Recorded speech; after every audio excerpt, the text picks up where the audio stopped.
Hi, in this video we'll talk about binary search algorithm. Binary search algorithm uses divide and conquer strategy of problem solving. Now, what is divide and conquer strategy? Let's assume there is a problem statement, and that problem statement, instead of solving the entire problem statement, what can be done is that problem statement can be further divided into sub-problem statement, which can be further divided until it is simple enough to solve. That's the core of divide and conquer strategy. And let's see how binary search uses this strategy to search a element. So here, let's assume that we have set of data. So binary search divides the set in equal parts and performs the search in every iteration. So it is going to divide the set, perform some comparison, and again iterate and again divide the set. So it will go on dividing the set into two until it is able to find the element or able to declare that element doesn't exist. Now the limitation of binary search algorithm is that it will work only on sorted data set. So if I have unsorted data, I won't be able to use binary search. If I give you a real life example, think about the dictionary you have and you are looking for a word in a dictionary. So what you typically do is, instead of starting from the first page in the dictionary, you randomly open a page and you know the word you're looking for, and then you decide should you look to the next page or should you look in the previous pages. So basically what you're doing is, unknowingly you are using the binary search algorithm, that is divide and conquer strategy, to search a word in a dictionary. So let's take an example set of data, and we would like to search an element in this sorted list. And let's say the element we would like to search is 12. So we'll say it's a key element to be searched. So according to binary search algorithm, what we should be doing is we should divide the set or the array into half. That is, we should be able to find the mid of the array. And how will I do that is, first I'll locate the min, that is the minimum index of the array, and the maximum index of the array, which is quite simple. A of data of 0 will be your minimum index, and data of whatever the size -1 will be your maximum index. And here we can calculate the mid by adding min and max and dividing mid by 2. Like in this case, we have 0 plus 8 by 2, and mid we get is 4. So we can say data of 4 is our mid element. And what we can do is we can compare the key element with data of mid. That is, in this case, we'll compare 12 with 67. So data of mid is 67, key is 12. So we can say, okay, the element is not equal. So there are two possibilities. Either the element is greater than data of mid or it is less than data of mid. In this scenario, the element key is less than data of mid. So it means that the element we are trying to search should exist somewhere before 67. So if it exists, it should exist here. And we can simply discard this set and we won't search in this set anymore. Next, what we will do is, since we have a mid, now we'll move the max somewhere here, because now this will be our new set to search. But how will I move the max? So I'll say, well, max can be recalculated as mid -1. That will be our max element. So we can see now max is 3. And what we can do is we can apply again the same strategy on this set of data. Now what is the strategy? Strategy is recalculate the mid, do the comparison. So next we'll recalculate the mid. So again we'll calculate the mid as min plus max. That is, in this case it is 0 plus 3 by 2, and we'll get 1. So it's 1.5. We'll take the base value, that is 1, and we'll compare data of mid with key. In this, data of mid is 6 and key is 12. So we can see that, okay, the element, that is key value, is greater than data of mid. So it means that the element, if it exists, it should exist after this. Okay, it cannot be before this, it should exist after this. Now you can see our set is again divided into half, and we'll be searching in this smaller set. So again, in this case we don't need to change max, rather max will be there, but we need to recalculate our min, so that again we can use the same strategy on this set of data. So our min will be recalculated, and again we'll use the same approach of dividing the set. So next we'll recalculate mid again. So we'll say min plus max, in this case it is 2 plus 3 by 2, and what we'll get is 2. And right now you can see the mid is 2, and if I compare the data of mid, that is 12, it matches the key, and at this point I can announce that the element exists in the set. So you can see that we hardly did 3 comparisons in this set of data, and in 3 comparisons we were able to find or take a decision whether that element exists in the array or not. So what would be an appropriate algorithm in this case? So what we do is we will iterate, or we'll go on dividing the set till min is less than equal to max. And what we do is we calculate mid by adding min plus max by 2, and we compare data of mid with key, and if it is equal then we can see element found. If it is not equal, there are 2 possibilities: either key is less than data, in that case we search in the smaller set, then we recalculate the max, and if in case key is greater than data, then we recalculate the min, and the iteration goes on until the element is found. In case min crosses max, that is this condition term becomes true, in that case out of the loop we can announce that element doesn't exist. So let me show you with a programming example. There are 2 approaches of implementing this binary search algorithm. One is iterative method, which I have just explained, and we'll be implementing the iterative method. There is one more way of implementing this binary search algorithm with the help of recursion.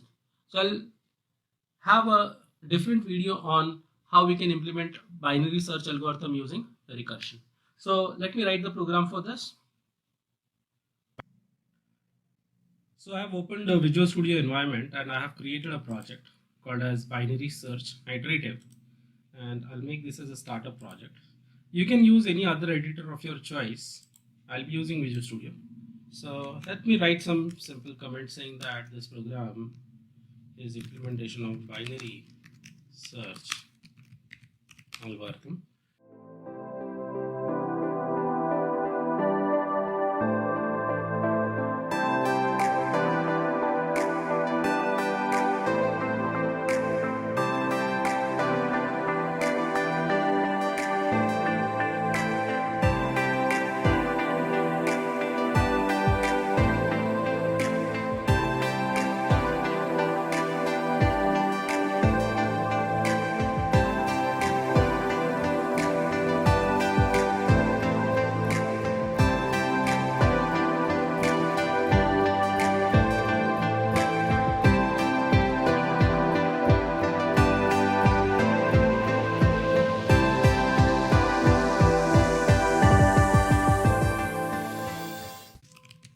From this point the binary search starts. So what we'll do is we'll write a while loop, and we'll say our loop should execute till min is less than equal to max. And what we are going to do is we are going to calculate mid, and mid is nothing but min plus max by 2. This will be your min and mid, and we'll compare if data of mid is equal to key. If it is equal, then we'll say, well, element found. We can say printf element, whatever that element was, 70 found, and that key element, and we can break the loop because we are done with the searching. And well, if it is not equal, then there are 2 possibilities: either key is less than data of mid. In that case we need to recalculate max, we'll say max is mid minus 1. And other possibility is if key is greater than data of mid. In that case, we need to recalculate min, which we say min is mid plus 1. So it's quite simple. Once you understand the algorithm, it is just about implementation. So we have the algorithm in place. Now there are two possibilities here. Either the loop will come out of this break statement, or either it will terminate from here. Now if it is going to terminate from here, the possibility is because min is greater than max. And if it is terminating from here, then it is while the loop was executing, that is min was less than equal to max. So what I can do here is, if min is now greater than max, then I can say that element, I can print element, whatever the element is, %d not found, key element. And let's see how it works. We'll return 0. So we have things in place. We'll build our code. It is successful. Now we'll run the program, and I'll just declare the required variables. I'll just declare min, max, and mid, which we are going to calculate. Now this is just a debug window that I have opened you to show you the contents. If you want to open the window in Visual Studio, you can simply go to debug window and watch, and you should be able to open this watch window. Now we have the watch window in place. We'll execute the program step by step.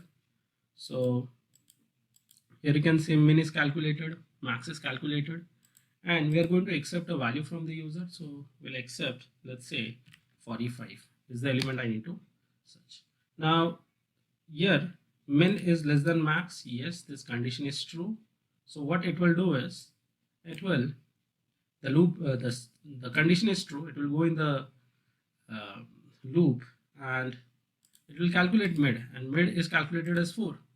And now it is going to see what is data of mid, data of 4. So it will say, what is data of mid?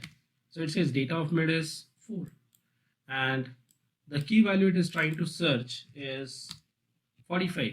It means what? 45 is greater than 34. It's not equal. So it's not equal. Key is not less, but key is greater. In that case, min will be recalculated as mid plus 1. So min becomes 5. It means what? The element exists after 34 if it exists. So we'll see.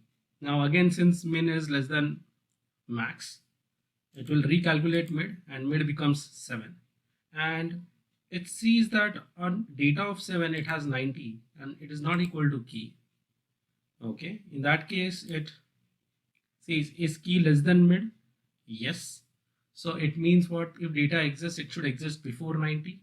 So it again recalculates max, and max is recalculated to 6, that is mid minus 1, and again the loop iterates. Now in this case, min is 5 and max is 6, and again it will calculate the mid, that is 5 plus 6 by 2, and it gets 5. So it will now see data of 5, which is 56, and it's not equal, and key value is less than 56, means what? If 45 exists, it should be before 56, then max will be recalculated. And after recalculating max, you will see that max has become 4 and min is 5. It means what? The min has crossed max. So it simply means that data is, the set cannot be further divided, and it will come out of the loop and it will print saying that the key element which you are trying to search, 45, does not exist. And that is true, because if you go and see the array that we had declared, we don't have 45 in this array. Okay, and the element is not there.